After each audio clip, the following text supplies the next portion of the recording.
Yeah, so beautiful day today. Out in thingy, lovely. My two little Bullet and Gucci. Hey, check get this. Oh, and so yeah, just day. I don't even know what day it is actually. It's been a couple of days now. So still by myself, enjoying myself, having a great time.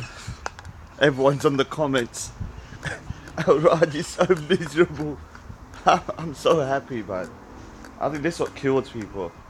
Because the thing is that what makes other people happy, uh, like material goods and friends and things like this, and wealth, doesn't really make me happy. I just love to kind of be by myself. Uh, from drawing, just drawing and just being by myself is like amazing. And I suppose you guys must feel so jealous, like my haters, that I have that um, ability to be able to kind of you know do something that which is a hobby for other people as a living. While you grinding in a 9 to 5, killing yourselves, I'm sitting there drawing, uh, just to rub it in. So the guys in the comments saying, "Oh, he looks like he's gonna kill himself." No, I'm actually really great. I just it's like for me, it's like imagine being told that we're gonna. Someone says to you, "Oh, because of your talent, your artwork that you would do anyway, that you're gonna be flown out for free to LA for like 10 days, twice, no all expenses paid." I literally spent like 30 quid, and that was on little presents for my mum. And it was, although LA is a little bit weird, it's a bit just like this actually, really, a bit of sun and stuff. But so all my haters, because there seems to be loads of hate in my comment section, which I love. The more you comment and the more you hate, the more I know that my I'm just getting under your skin, and I understand I'm good at that. Actually, it's kind of one of my talents. I've always been quite good at annoying people, so I think God gave me a particular gift. The other thing is that if anyone remembers a live stream I done a while ago about grooming, there was a guy on the live stream called Hakirat, and I thought he was a troll because he started talking about how the British stole our toilets, the Indians' toilets. So we started calling him Toilet Boy. So he went on like a 10-minute rant about how Bullet, come here, how he went on about a 10-minute rant on a live stream. Remember, we was talking about grooming, a very serious topic, and he then went on a 10-minute rant about the Indus Valley civilization and how the British went in and stole our toilets, stole the toilets of the Indians, and he started saying, "We want our toilets back. We want our toilets back." And I thought, this guy's trolling, and I actually ridiculed him in the thingy because I thought he was taking a mick. But I met him. I met Toilet Boy. He was at Speaker's Corner, and I was talking to the Sikh guy. Actually, the Sikh guy actually looked like Bin Laden, which was strange. He was dressed in his turban wasn't the normal kind of turban you would see, and it was hard to tell he was Sikh. And then I was speaking to him. He had all the dagger and everything, and then he was like, "Oh," I was like, "I recognise this guy's voice." I said, "You're not Toilet Boy, are you?" It was Toilet Boy. Big up Hakina Date, man. Really nice guy, man. Lovely, lovely, lovely, lovely dude. A bit crazy, actually, a bit like me. But yeah. One thing I'm going to kind of talk about is a little bit more serious now. There's a bit of a lighter note there. I just wanted to give a bit of fun to my haters. Come here, you two. A bit of love to my haters. And yeah, what it is that I had a comment about drinking and how I gave it up and what's my kind of stance on alcohol and intoxicants. If I'm being honest with you, I'm quite hardline against it. And the reason being is because, like I said, because of my problems with socializing and kind of communication and everything when I was younger, I started drinking a lot. And you know, my first 18, 19 years of my life, I was like teetotal. And to be honest, I was teetotal. One of the reasons being is because I only used to hang around with Muslim people at that time. I know the Muslims are going to love this now. Watch how they're going to start like, oh, Raj, I love you, Raj. So my first 18 years, I had no Sikh friends. I'm talking about zero.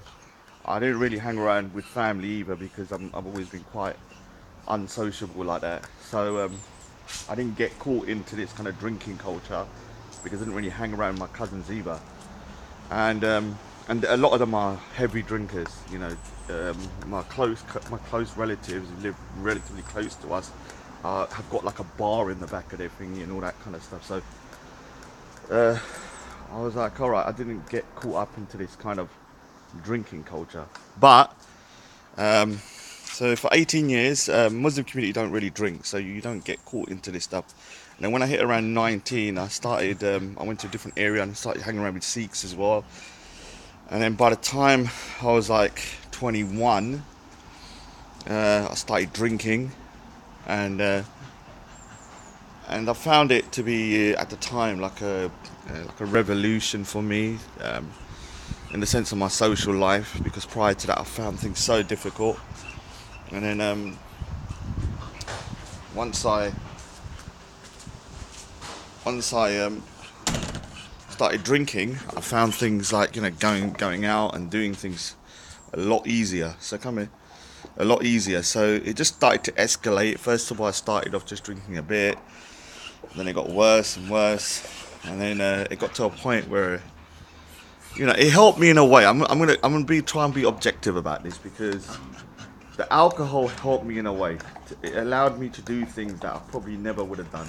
Like I went to places and I went out and I went clubbing and I went all of this kind of stuff, and it allowed me to socialize with. But it did something else that was kind of really kind of what I call negative and to my overall kind of well-being, which was that um, I would do things that, because I used to get so drunk, either I wouldn't remember what I was doing, I'd have a puke everywhere, or I'd be the butt of the jokes because, you know, I would do something so ridiculous the day before. When I woke up the next day, everyone's like, "Oh, Raj, remember you done that?" And I used to put a brave face on it, but it used to be humiliating. Like I was like, "Oh shit, man, why did I do that?" I mean, when I was when I used to drink, um, a couple of incidents have happened. I've been beaten up 4 times when I was drinking. And when I say beaten up, I always used to seem to get myself into problems, like at Speaker's Corner, where I'm surrounded by loads of people. They're actually all Muslims that beat me up as well, so not white people or Sikhs. So I had my turban knocked off once as well by a Muslim guy, Pakistani. He knocked it off on purpose. So I'll say one thing, man, and I went ape shit. I'm talking about proper ape shit. I got arrested by the police because they said they thought I was the one that was the aggressive. I had to spend the night in jail, in prison, in, you know, in custody, because they thought I was the one causing the problem. And the worst thing that happened to me is I fell asleep and I got hypothermia, and I had to go into hospital for 2 days. I nearly died because I was so drunk. I fell asleep, and you know, things like that are just crazy, man. And the thing is, like, with alcohol, it has some good sometimes, but overall, for me, and I think my own personal opinion, it's too negative. It's too bad, and it's something that I'm totally against now. All intoxicants, I totally. I'm just totally against. I mean, in Sikhism, like Islam and other faiths, intoxicants are forbidden. But for some reason, in the Sikh Punjabi, because some people are getting angry that I'm saying Sikh culture, Sikh Punjabi culture, alcohol has kind of permeated through the culture to the point that you go to a wedding, and I haven't been to a wedding since 1998. And one of the reasons I don't go is because usually I would go with my, I'd have to go with my mum, and I never wanted to disrespect my mum by drinking, so I couldn't socialise at those places because it was just too loud, and then you'd have relatives that were drunk and all that kind of stuff. So I stopped going, and my last wedding was '98. Um, that's a long time, and so what I kind of done was when I got diagnosed with Asperger's syndrome, that's when I decided, right, I've got to stop all these kind of negativities, because I started realizing that my brain functions slightly differently, and rather, I say the right way sometimes. I think people on the spectrum think more logically and more. Yeah, I know I'm going to get a lot of hate for this, but I actually think I'm the next generation. Like the way I think is much more practical. I think because I'm not swayed by public opinion, it's hard for the haters to kind of really get to me. It kind of I've got like an impenetrable wall in my brain, and yeah, of course sometimes things do get through, but very rarely. So it can't be impenetrable then, but almost impenetrable. And so I stopped drinking 6 years ago, and it was the best decision I made. Whether it's for other people, I can't say. I've had no intoxicants, and I feel great. One of the things is that when you drink, yeah, I didn't drink all the time. I drank maybe twice a week, and what I started realizing was that first of all, the friends that you have who drink, they'll phone you up and say, "Good dancing." In Punjabi, that means how you, and the first thing will tell you, "Come on, let's go around and let's have a drink." And my only kind of real interaction with these people was through drinking. We had no real, what I call kind of like poignant kind of conversations or anything like that. It was always just drink, and then I wouldn't remember nothing, or it would just be doing something stupid like playing the PlayStation or going out. And so also my depression increased as well, although drinking helps in the sense that it's like a plaster on a massive wound. That's the way I put it. So once a week or twice a week you'd get wrecked or really drunk to kind of stop yourself from feeling depressed. But what happens is that once or twice a week you will put the plaster on, but the plaster is going to come off, and so you have to do it again. So instead of what I call like stitching the wound, you're just putting a plaster on it. It never heals, and so I found myself like getting more depressed, and as I got through like up to the age of like 37 or whatever it was, when I went to the NHS, luckily I got the diagnosis, which made me realise the reason why I had to drink to socialise was because my brain functions slightly differently. That I find it difficult to uh, be around a lot of people. Yeah, and I know that sounds weird because I am around a lot of people now when I go to Speaker's Corner, and um, I don't really think I'm that far down in the spectrum anymore. But the reason why I can do it now is because when I go to Speaker's Corner, I don't have any kind of pressure, social pressure. I don't care if you hate me when I go there. I'm just there to talk. But when you go to other places, you normally have a social pressure of wanting to make friends, or people trying to chit chat to you. I can just say to someone, I don't want to talk, and be very blunt. I can just be me. So people come up to me and I say, "Look, I don't want to talk to you, man." And it's hard to do that in real life when you're kind of without kind of causing massive problems, and people getting annoyed and everything like that.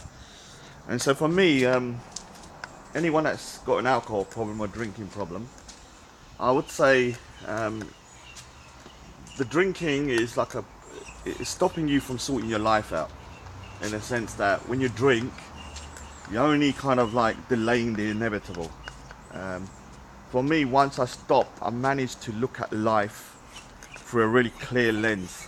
And it was hard because things were a mess for me at that point. I'd lost my job. I was extremely depressed and suicidal, and it was really difficult. I hadn't drawn for 12 years. What people don't realize, I didn't draw for 12 years. And drawing for me is very therapeutic. That is like my drug, yeah. And Speaker's Corner in a way now. And that's my intoxicant. And some people say to me, "Oh, don't go Speaker's Corner." For me, that is a release. I need that.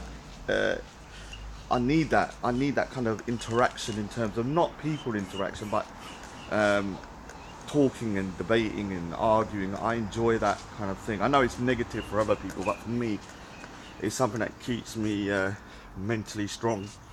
I know other people probably think, "Oh, he must be miserable after like all of that kind of." I'm perfectly fine. In fact, I look back at the videos and think to myself, "Whoa, dude, I'm pretty impressed, man, that you managed to be able to take that kind of abuse and still be perfectly happy. So to all my haters, I'm not miserable. I'm happy actually. Can't wait to go back. Oh, look at this. It looks like what's happened to you? Oh, she wants me. When a dog does that, it just means that they want me to kind of like. It shows that they got utmost trust with me. So, poor Gucci. So, yeah, I'm rambling again like I normally do. But I'm not going to be doing many of these videos when I get home. So, once I'm back, don't worry, guys. I won't be doing too many. I'll probably do some more kind of drawing videos. Show people how I draw and stuff like that. And yeah, like I said, with the stopping drinking, it's very difficult. Very difficult. There's certain drinks that I used to enjoy that when I see, I still go, ooh. There's only really one snake bite.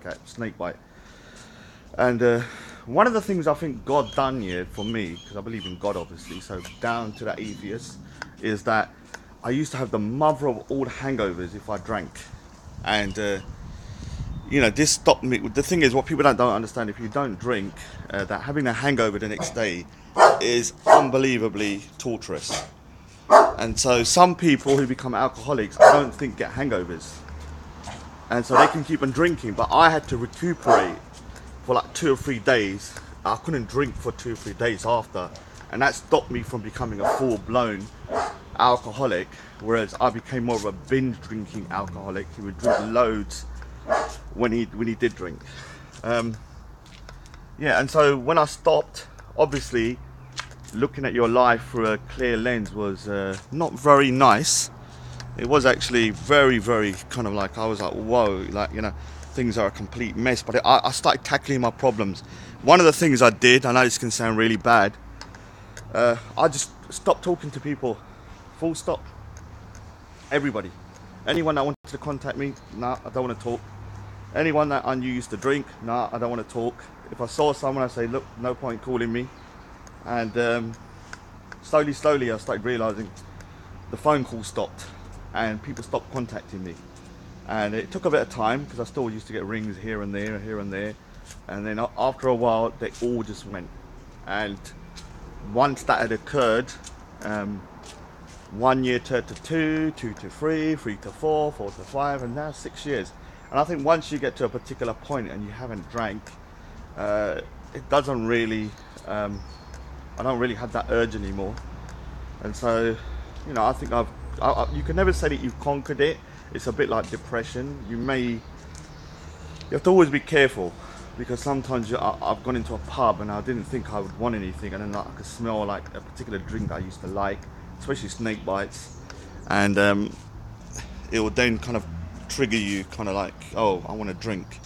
So if you're going to do it, you've got to be very careful about where you go and what you do, because the last thing you need to do is, because I think once you start again, it's like anything, it's like a slippery slope. You can just have one drink and next thing you know. And the thing is, like, there's a reason why religion bans intoxicants. It clouds the brain, it stops you from functioning properly, it makes you easily manipulated to do things that you normally wouldn't do. And in my opinion, it's very destructive. I've known 2 or 3 people that have died from drinking, when they vomited and died. So it's also very dangerous in terms of health as well. I mean, we know that. I mean, obviously if you have wine and stuff like that, that's not as bad, but I'm talking about like spirits and stuff like cider and all that kind of, having a lot of that stuff is problematic. I don't know if that helped for anyone. That's just my opinion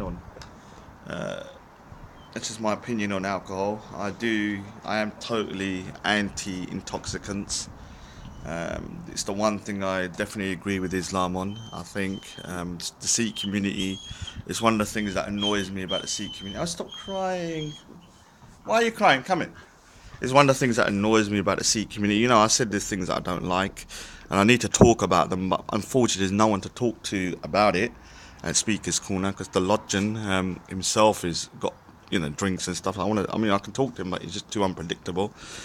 And look, and people just said they hate dogs. Look, Muslims don't want dogs. Look, Sorry, I know, but they don't like them licking. But licking is just a sign of affection. And so, I will talk about it more once there's more Sikhs at the park that I can trust and I can talk to and have a sensible conversation and give my opinion. I think whatever people think of me, I think I have a wealth of experience in terms of dealing with stuff and going through them that other people haven't. My life's been pretty difficult up to the age of 30. I think I'm in a good place now, but I've had my problems over the years, and so I can kind of give people solutions that, because the way I think for other people, I have different ways of dealing with things. Like for me, when I wanted to start drinking, I just stopped talking to people, and it worked for me. Maybe somebody wouldn't even think about that, or couldn't do that, but for me, it was something that wasn't that difficult. I don't really feel loneliness or miss anyone. It's very rare for me to miss somebody. Like the other day, I missed my nephew after I didn't see him for a month. And when I saw him, I said, "Oh, I miss you." And he was like, "Oh, I didn't know." He was shocked. Sometimes I do miss people, but I don't have that kind of longing for. If someone doesn't call me for like a year, I don't suddenly think, "Oh, what? Why isn't that person call me?" I'm like, "Oh, it doesn't really, and it doesn't really bother me." So, when I meet up with people after a long time, um, it's not an issue for me, like in the same way that other people are. So maybe it would be difficult for others to give up alcohol like the way I did. Well, anyway, still got a few more days to relax in this lovely place. Very relaxing with my little friends or family. And here you go. See, I want a little bit of a thingy. Anyway, take care. Bye.